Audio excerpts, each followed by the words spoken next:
Welcome to today's episode of Words of the Wise. Today I have Chief Ron Hoague from Essex PD in Vermont. This is his 34th year in law enforcement, and I'm really looking forward to our conversation. So, welcome to the show, Chief Yeah, Hoague. thanks for inviting me, Paige. This is really great. I familiarize myself a bit with what you're doing and what your work is, and I just think it's fantastic. So thanks a lot for inviting me. Thank you. I really appreciate that. I honestly, I didn't know that this podcast was going to take off in the way that it has, and it's been so fun. I really enjoy having conversations with individuals like yourself who are passionate about wellness. So I appreciate you and you trusting me and coming on this platform. So thank Yeah, you. yeah, Um, thanks. 34 years, you started in 1991. And I know that you spent most of your career in traffic and patrol, and you're also a DRE instructor. Can you give us a little bit of background into what that was like? Yeah, so I've done a little bit of jumping around in my career. I've spent parts of it, a great deal of it here in Vermont, but I also spent part of it in Florida for almost 10 years Okay. when I decided to move down there in the mid 2000s. But yeah, most of my career has been spent as either a patrol officer or in patrol or doing the traffic function. And in that respect, I really involved myself and enjoyed impaired driving enforcement. And to that end, I was attended the DRE school in 2006 and subsequently became an instructor. And here, when I moved back here to Vermont, I've been instructing various levels of the impaired driving enforcement from basic SFST all the way up to the DRE school over the last 15 years. So I've really involved myself in that. And I'm also now part of the national organization that controls the DRE program, the TAP committee or the technical advisory panel. I've been part of that for the last 3 years. So yeah, So you're not busy at all. I've got a fair few. I've got a few things to take care of. Yeah, absolutely. Yeah. I'm curious to hear your opinion on training and how do you think training builds confidence and better decision making? Yeah, so I've been an instructor in various things for the last, well, pretty much my whole career. I'm also a firearms instructor. I've been a use of force instructor in the past.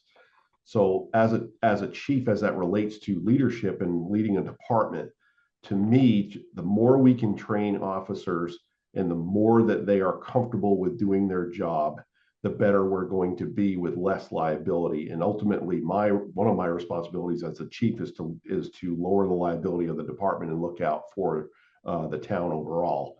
And by doing that, in training officers to the point where they are more confident in what they're doing, that allows them to function out there at a higher level, and it allows them to follow policy, follow law. When you know the law and you know policy, you're going to be a better police officer. So to me, training is everything in what we do as leaders of a department. We should be providing regular trainings for our officers that are pertinent to what we're doing and pertinent to what the community expects from us.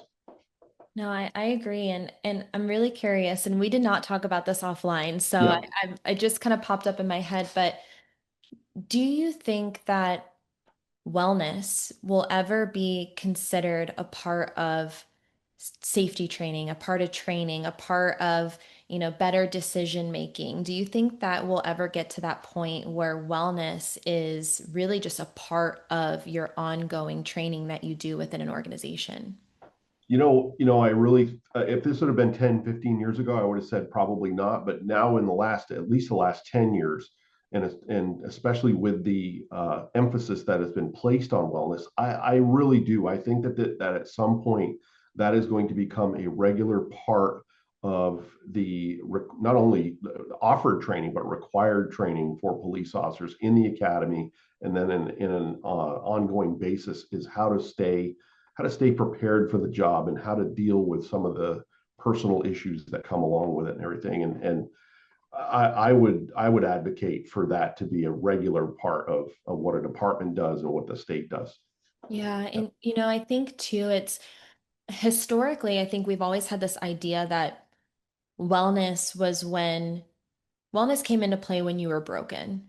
or when you needed Yes. it, right? And I think that Correct. now we're seeing this evolution of proactive wellness and trying to get in front of those things. But I think that if we can change the mindset of saying, hey, these are some tools that can actually help you to gain a competitive edge, can help you to make better decisions, can help you to, um, de-escalate a situation. I think that we can have that frame shift and start to break some of that stigma if we're looking at this as a really important and vital tool that you Mhm. can use to be the best version of yourself proactively instead of viewing it as like, okay, well, now I'm quote unquote broken or there's an issue and now I have to deal with it.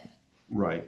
And I think that that honestly starts in the academy, right? With the initial training that we give people to deal with the day-to-day things in the job and how to handle versus different calls.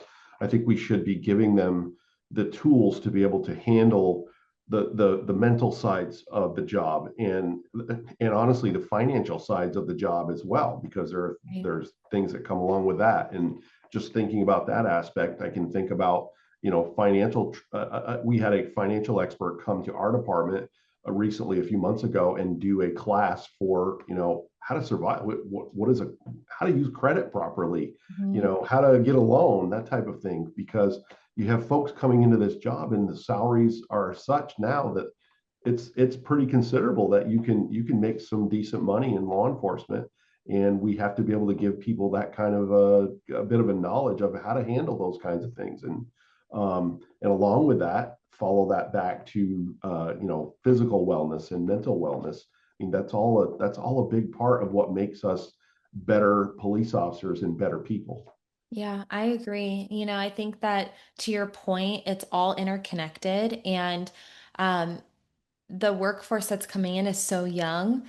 And I think back to when I was in my early 20s, I didn't know how to use a credit card. I Yeah. didn't know how to do these things or to invest. And luckily, I was not making as much as you guys were because I'd probably blow it all too. But Yeah. um, if you are in debt because maybe you didn't understand how to spend your money or how to invest, and now you're living paycheck to paycheck. You have to work overtime. You're not at home with your family as much. It's adding more stress and strain on you as an individual. And that's going to impact your performance at home and at Yeah. work, right? And so I Yeah. think that to think of these as tools for longevity, I think that that's an important frame shift to use. And it's not because you've reached a breaking point. It's because, hey, like we want to set you up for success so that you can be the best version of yourself, for your family and for your team organizationally. And so, um, I watched this show, and this is so cheesy, but maybe someone can relate to this. I was watching this show. I'm kind of into, have you heard of anime?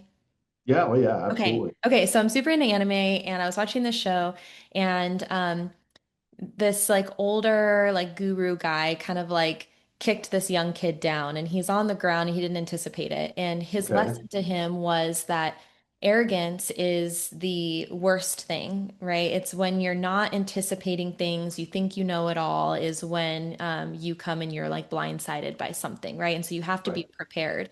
And he said, if I would have drawn my sword, you would have been done for. You weren't prepared for this situation. Yep. And this Yep. young kid is on the ground like, oh no, and he's embarrassed. And I think that that's the point. It's like you need to be prepared Prepared. for these things. And Yes. if it's predictable, it's preventable.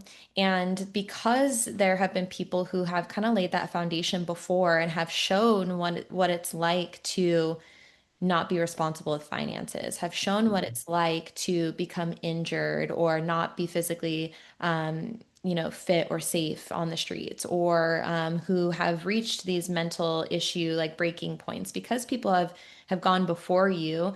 Now you know that these things can happen. And so, Right. how can you prepare for that in advance and not walk through thinking that it would never happen to you, right? Right. And that follows along with what we were just talking about with training, where we train someone to handle a physical situation, for instance, and how to do a takedown or handcuffing or something like that. We're preparing them for that situation that may come up so that they're safe. But we also should be thinking about how do we prepare them for these other situations that could come up, family issues, and having to work all of that overtime. And like you were saying, those issues can snowball into larger problems that could cost someone their career and that type of thing. So 100%. I agree with that. Yeah. What have you seen personally with how this career can impact your wellness? I'm sure that you have personal experience with these things. Are you willing to share some of those? Well, I will say that I personally have not had to uh, rely on the services of a mental health professional or something like that. However, I have had friends in my career that definitely have needed the help of someone else to get through some of the things that were going on in their life. And I Yeah. will tell you, I'm very, very fortunate to have been married to the person who I'm married to. We've been married for 17 years now, Wow. and we're together for 5 years before that. She is a paramedic, so Okay. we share a lot of the same things, and I have someone to be able to run my problems by and that kind of thing. And we understand each other because we've seen all of the same types of things. But some of my colleagues and everything, I have a colleague who committed suicide a few years ago. And I can only imagine what it's like to be to that point where that's the only answer that you have left, right? I've worked with people who have had alcohol problems and financial issues and that kind of thing. So um, it is definitely there. We're a tight knit community in law enforcement and public safety overall, but law enforcement especially. And those things come up. And in years past, we didn't understand how to handle that. Right? It was basically suck it up, Right. and you don't tell anyone about your problems. Right. Do you think that talking about these things is the key? I know you said that you were lucky enough to have a spouse that you could communicate with and kind of offload some of these things. Do you think that that's really the key?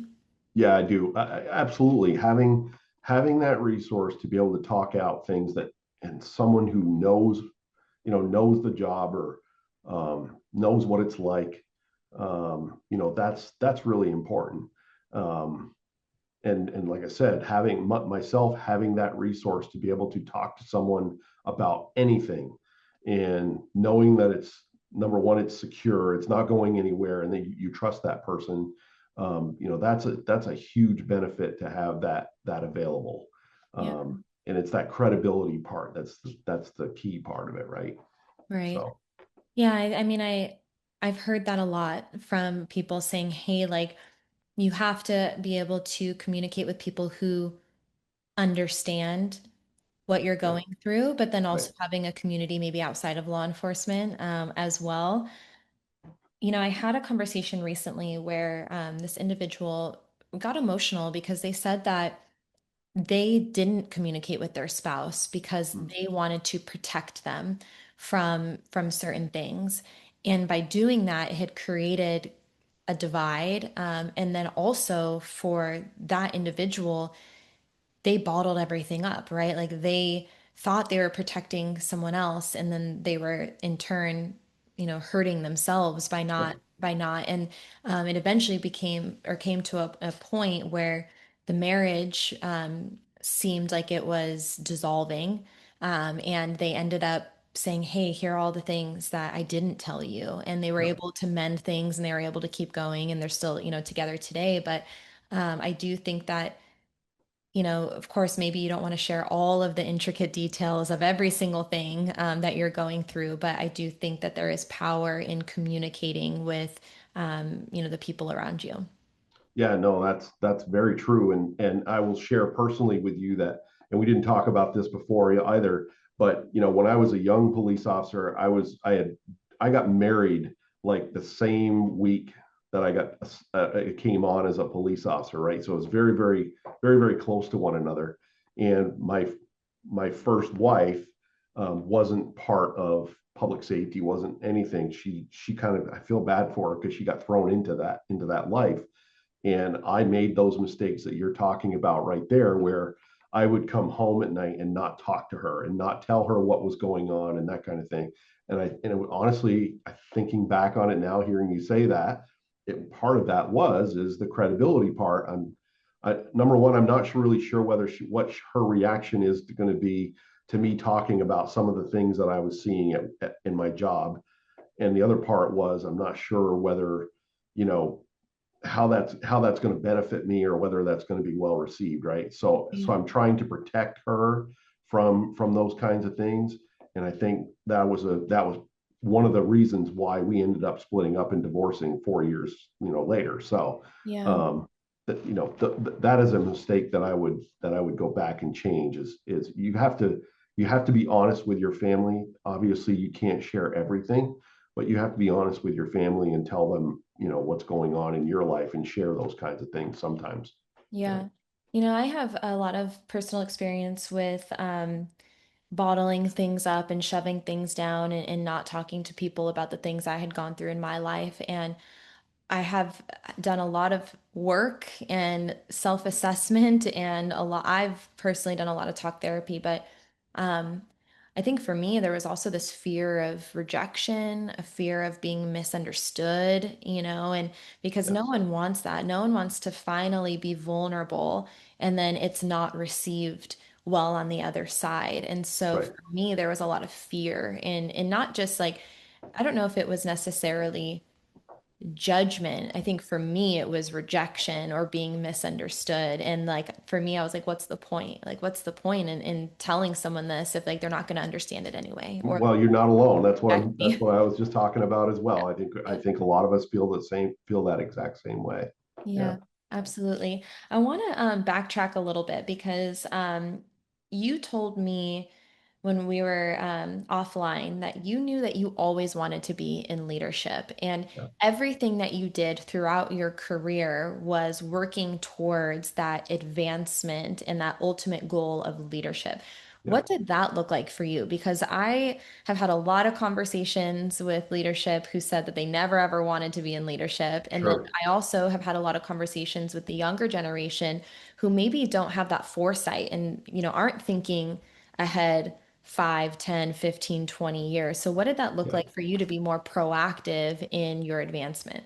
Well, I would say initially where I got my desire to be in leadership was I was the benefactor of having a grandfather who was part of the greatest generation. Okay. And my grandfather served in World War II. And when I was a small kid, I would lay on the floor, listening to his stories and that kind of thing, talking about what he did in the military and that kind of thing. So I'm a big military history, buff. I've studied it. I've learned about it, especially that time period.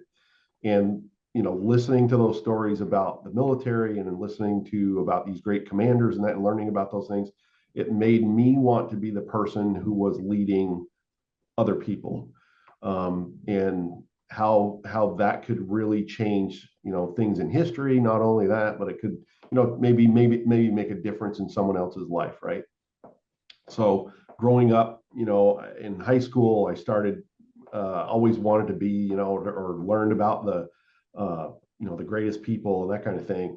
And then when I got out of high school, I was doing something completely different other than law enforcement. When I got into law enforcement, I started realizing that these organizations depend on who is at the top. They take their cues from the person who is leading the organization. And I'll be honest with you, the first few departments that I worked for didn't have good leaders, and I started learning about what it was like to be a bad leader and Yeah. what it was like to have a bad leader.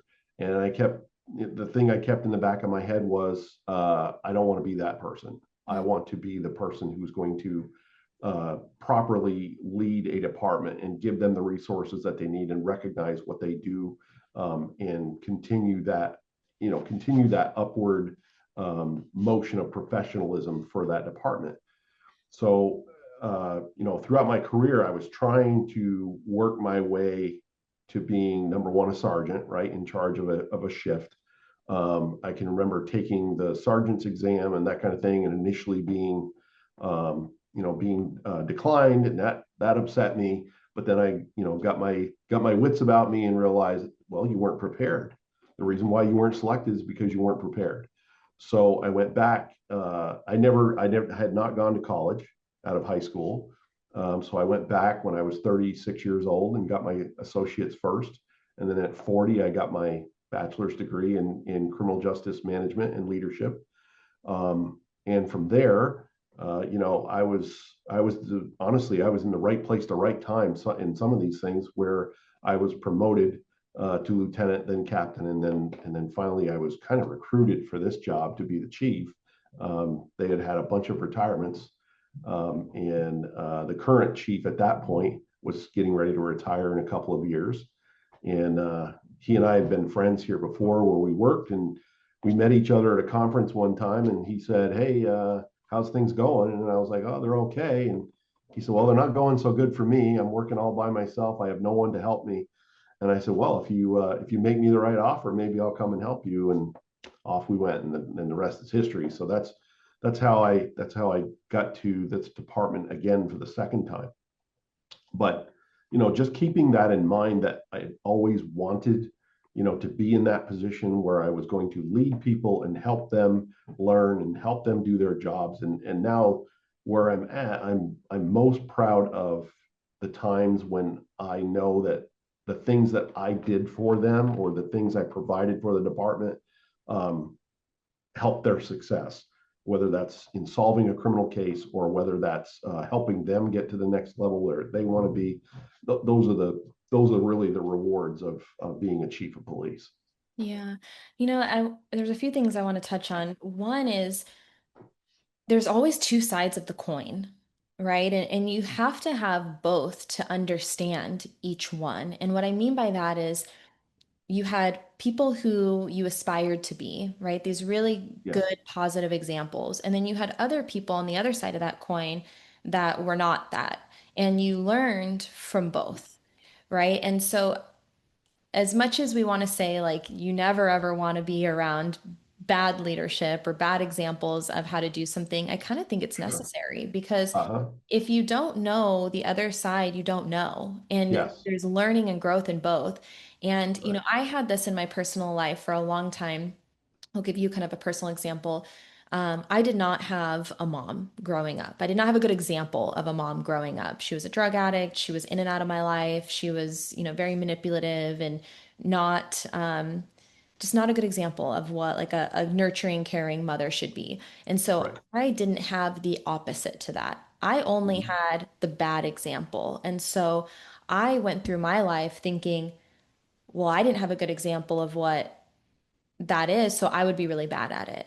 And then as I grew through my life, I had other examples that weren't my mom, but who were really great moms, and I was like, wow, like that's what it looks like to be good. And because I have the example of what not to do, I know I'm not going to make those mistakes. And Mhm. now I have this example of what to do. And so I feel more confident in myself that if that day ever comes, that I will be a good mom and a good Sure. example. And so I think that you have to have both in order to understand both sides of that coin. Right. I also think that when it comes to achieving goals, I 100% agree with you that preparation is key, but people don't see that part of it. No. And it's really Right. interesting to me because I've had so many Right. people in my life, in various stages of my life, where they're like, man, like I want to do that or I want to get there.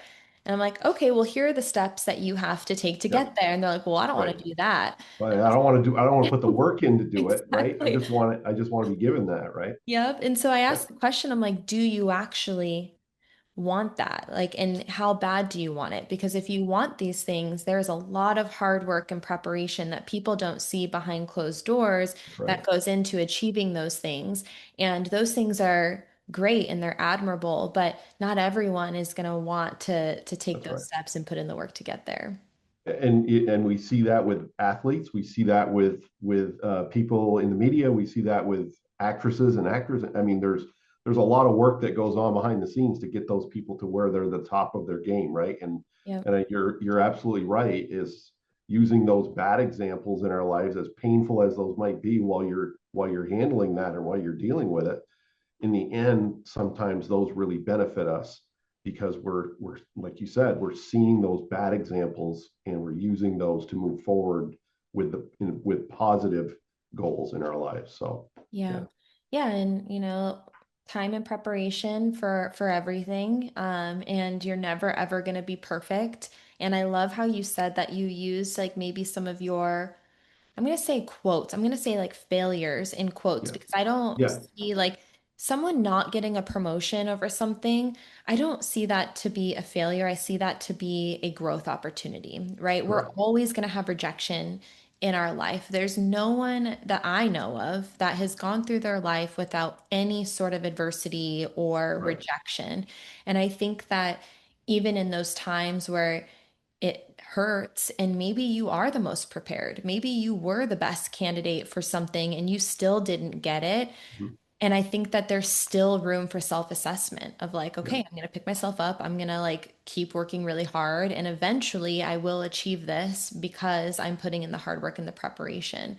right, And I think that that's resilience. It's like, how do you keep going? How do you just not give up? yep. Yeah, you're absolutely right. I mean, one of the hardest things you can do as a chief is to tell someone they did not get promoted. Mm, I thoroughly enjoy calling or talking to that person and telling them that you're getting that promotion or whatever. I don't enjoy those other conversations. But one of the things I always ask during that conversation is, you didn't get it this time, so what are you going to do to be better the next time? yep. And you're right that is there's a lot to be said about resilience and how you handle those quote unquote failures or setbacks in your life. And preparation for that goes a long ways. I had a chief one time say that he was rejected multiple times. It wasn't one time, and I don't remember exactly how many, but it was like multiple. But the thing that he had said to himself, and he said to his leadership team was, um, I might make mistakes, but they're not going to be the same ones I did before. So next time, if he didn't get the promotion the next time, the feedback was not the same as it was the previous time. And I think that that's something to strive for. It's like, how can I just not make the same mistakes? I might make new mistakes and then I'll learn from those, but how Right. can I not make the same mistakes that I did last time? And that to me is an excellent way of looking at that. Mhm. Is I might have done this time, but I'm not going to make that mistake again, and I'm going to move forward, and I'm going to continue improving myself each time until I get to where I want to be, right? And 100%. I think if more people lived by that mantra, we would be we'd be so much better as a society, I think. So Yeah. But I also think, for me, like I'm super guilty of this. Like there's been times where maybe I didn't pick myself up right away, and it took some time to like get over the pain, of sure, rejection or sure, or not getting the thing that you work so hard for. And so I understand that that can be heartbreaking, that can be devastating. But to our point, it's like, how can you pick yourself up? How can you keep going? How can you keep evolving and developing and right, learning from your previous mistakes and trying to improve yourself over time? So, one of the things that you told me, and now that you're in a position of leadership and you did achieve your ultimate goal, yep, throughout your career, and it was in the context of wellness. You said that wellness is all about taking care of your people. yep. And you talked a lot about trust. Can you give me your philosophy on building trust? How do you do that? Yeah, so I think what we were talking about was the trust of the people underneath you, and how do you gain that? Because in wellness situations, especially when there's a problem that's happened and that person needs help, again, there's that credibility part, and is there that trust there to come to the leadership of the department to be able to deal with that, right? I would always want to know about something going on before it actually happens, before it gets worse, right? And sometimes most times I would say that I shouldn't say sometimes, most times that happens. Hmm. Sometimes not, but most times that I know about things before they actually get worse. Um, but getting to that point, you as a leader need to be able to do a lot of work, like we just talked about, prior to those things coming up. And that trust is gained by everyday interactions with your employees and the people that work for you, and not only talking the talk but walking the walk in your own life, keeping your own life in order, showing those examples of how you care for yourself and how you maintain your wellness and everything, right? Yeah. The folks that work for you in a department are constantly looking at you, no matter if you're in your uniform or you're at work or you're in your off life, in your off time. You are constantly being observed and judged, and that's just a fact of life with the job. So having those things that you're doing the right things, and you're showing those proper examples, and then when minor things coming up, you're showing that you can be trusted to handle those things in a proper way. Those go a long ways towards when you get those major issues that are coming up, and you're going to use some of that capital that you've built up. And Yeah. I think what we talked about before with providing wellness for your people, you know they have to trust you to be able to provide that. Mm. And I can give you an example of how this department failed prior to me coming here, or right around the same time that I was hired here. The department decided that they were going to provide a wellness program for the members, and the members weren't really consulted about that whole plan. It was just kind of done, and that was a mistake. And I freely admit that was a mistake to think that that was something that we should do. And honestly, that decision was made because most of the other departments around us were using this same service and providing that to their members, and they came highly regarded. Well, it turns out that our members didn't regard that service as highly as we thought they would, and pretty much everybody just refused to use it because that trust wasn't there. So over the last 3 or 4 years since I've been chief, well, I've been chief 5 years now. I can't believe that. Um, in the last 5 years, I've done everything I can to be able to involve employees in those decisions that are being made, show them this is why we should do these types of things and what benefits are they going to get out of this by participating or anything or something like that, and try to always put that out there that their wellness ultimately helps the department get to where it needs to go and fills our goals. Right. Um, so that's, I guess that's what I was referring to when I talked about that. Yeah, no, I appreciate that. And I think it's an important reminder to understand that every agency is different. The Yeah, culture within each organization is going to be different. We talk a lot about, wellness not being a one size fits all. And I think that that statement is so dynamic. And I think that we have to look at it from different angles. yeah, Like we have to say, okay, each state is going to be different.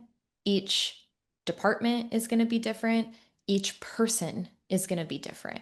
And yes, how can we zoom in to each and try to identify the unique needs of the organization, but also the unique needs of each individual within that organization? And that takes more effort and work to really try sure, to, make sure that people feel like they are valued people.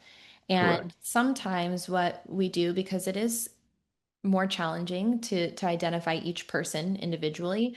But sometimes I think what we do is we kind of blanket things. And then there's not as much buy-in because people are like, well, it's just kind of like a check the box. It's yeah, not really for me. And so I appreciate that reminder. And I also appreciate you saying that in order to build trust, there's no destination. It's an ongoing yeah, effort of consistency, leading by example and authenticity. yeah, And it's not just like you've arrived, right, I think right. anyone Oh, who I wrote the policy, so now I'm done with it, right? exactly. Yeah, and I think everyone who's listening can relate to like, think about like any sort of relationship. You can think of a relationship with a family member, a relationship romantically, or, within your organization, but trust is earned over time. And there are little micro moments and sometimes macro moments where that trust is cracked or broken. And then what does it take to get back to that place that you were before? You know, it takes a lot of effort. It's ongoing effort. And there's never ever been a successful relationship in the history where you just stopped putting in effort and everything was great. Everything worked out. Right. You know, Yeah. and so I think if we think about it that way, it's constant, it's ongoing, it's evolving. And you're always having within your organization, always having new people coming in, and you have to You start got to from work, and you got to scratch. work with them, right? Yep. Yeah. Right. Well, Yeah. how do you approach people who are maybe like super resistant, where you just know that like they are not on board with wellness? They just maybe outright are like, no, I don't believe in it. Is there a strategy or is it just what we talked about of just continuing to put in the effort, continue to lead by example, and eventually, hopefully, they'll get there? Well, yeah, I think you're right, and that's kind of related to what you were just saying about the constant work that you have to put into that. Um, it's I think if there's a combination of that, it's like you have to continue doing the things you were doing, and eventually you're hoping that they will come around and they will, get on board with that. Yeah. I will say that at least in the culture of my department, I'm very fortunate in that I haven't had to deal with that much. I think most of the people who work for me are very much on board with taking care of themselves, both physically and mentally. And I have numerous examples of people who have actually come to me and asked for a reference to someone that can help them with a certain problem. So I don't have a lot of experience with dealing with people who aren't on board, but I can imagine in other departments that there are people that deal with that kind of thing. And my advice would be continue to show that you can do the right things, that you're going to do the right things for them. Um, of course, you have to enforce policy, but also understand that there's a human component to that, and be human in your dealing with that situation, right? And as long as you show your humanity as part of that, they will recognize that. So um, yeah, that's a complicated situation. There's always the 10% who are the yes people and the 10% who are the absolutely no people, right? So Yeah. I had someone say, you just reminded me of this. I had someone say yesterday that vulnerability is showing your humanity and that there has to always be a certain level of vulnerability in order to show that and to build that trust. Do you agree with that, that there has to be a little bit of that? yeah, I think there does, and sharing how you may have been in those same situations and how you might have dealt with it, even if it's to the point of sharing a personal story, or personal your experience in a relationship or something like that with the person. That brings that credibility, like, oh, that person, the person I'm talking to has been there, Yeah. and they might know how to handle this, and help me with it. So yeah, I certainly agree with that. Yeah. Yeah. I think the more I talk to people like you who are in leadership roles, the more I'm understanding that vulnerability is a tool, a leadership tool, Yes. but only if it's authentic. I think you have to put in that word. Like you can't go in and be like, I'm going to be really vulnerable right now in order to build your trust. It has to be Oh, authentic. oh no, you're absolutely right, especially in this profession, because cops can sniff out bullshit. Hmm. No matter where it comes from, they can sniff that out. So you have to be able to understand. You have to be authentic, and it has to be correct. Yeah, So 100%. something you said, but using vulnerability, that reminds me of something that I've always tried to do in my career, which is, and especially as a chief now, is understand that people are motivated by different things. And they're also, you have to know that you can speak to a person. One person you may be able to speak to one way, but in a different person, they're going to respond to something else. Yeah. And that's part of the nuances that come along with being a leader, is knowing the differences in your people. Yeah. Yeah. Well, and the old adage, and it's probably not appropriate now, but skin the cat five different ways type of you've Yeah. heard this. I think Yeah. that it's a really good indication of your, excuse me, your leadership and your communication skills if you can say the same thing 5, 10 different ways. Because to Right. your point, not everyone is going to receive information the same way. Not everyone is going to learn the same way. Not everyone's going to communicate the same way. And so you almost have to be able to explain something multiple different ways. It's the same thing, but it's different Yes. angles that Yes. approaching it. So yeah, Yeah, and as a chief, you're constantly doing that. You have the public, you have your coworkers, you have people who work for you, you have peers. Everybody may need the same information, but you have to understand how to speak to them in a way that they can understand that and that they get the most out of it. Yeah. yeah. On that topic, one of the things that I've heard is that some people think that this topic of wellness is maybe a buzzword, that it's not sustainable or it's kind of a fad, if you Mm-hmm. will, and there isn't any substance behind it.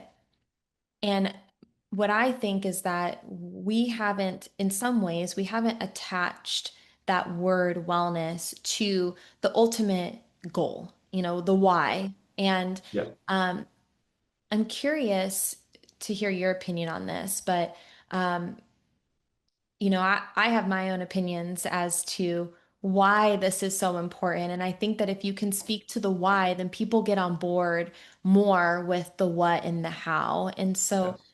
what is the why to Yeah, all and this wellness stuff? that's a really pertinent point. Is a lot of what we do has to be related to why, especially with the generations that we are hiring now.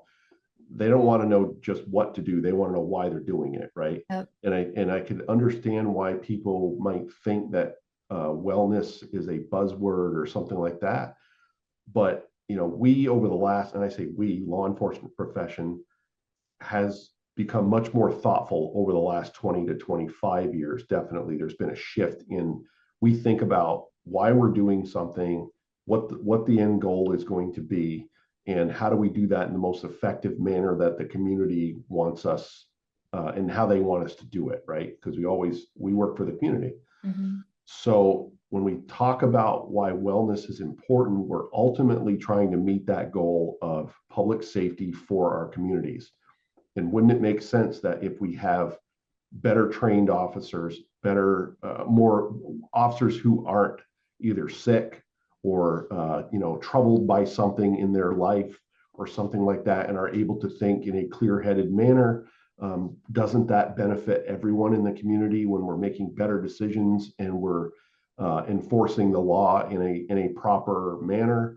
Yeah. It keeps us out of the courts. It keeps us out of the media, and that makes sense for everybody. Our ultimate goal is protecting property and people's lives. So we have to find ways to do that most effectively, and if we have to have the most effective people to do it. So why wouldn't we want them to be better at their jobs, right? So Well, and I think too, the thing that popped in my head is if you're also protecting people, you're protecting people in the community, but you're also protecting the people within your organization. correct. Well, and if you're not if you're not doing that, what is the end result of that? What is the risk of that? Because we've Right. seen that. We've seen what Yeah. happens, Yeah. divorce, suicide, people leaving the career entirely Right. because they don't have the resources that they need to be able to process and stay in the career. And so I think you're exactly right. It's like, how can you have the best most whole person within your organization, and that's only going to benefit everybody. It's going to benefit Correct. the culture and the performance within the organization. It's going to benefit the community. It's going to benefit their families. It's going to create that longevity. And I think that that's what we're looking for too, right? It's like, how can you protect your community and how can you protect your law enforcement community?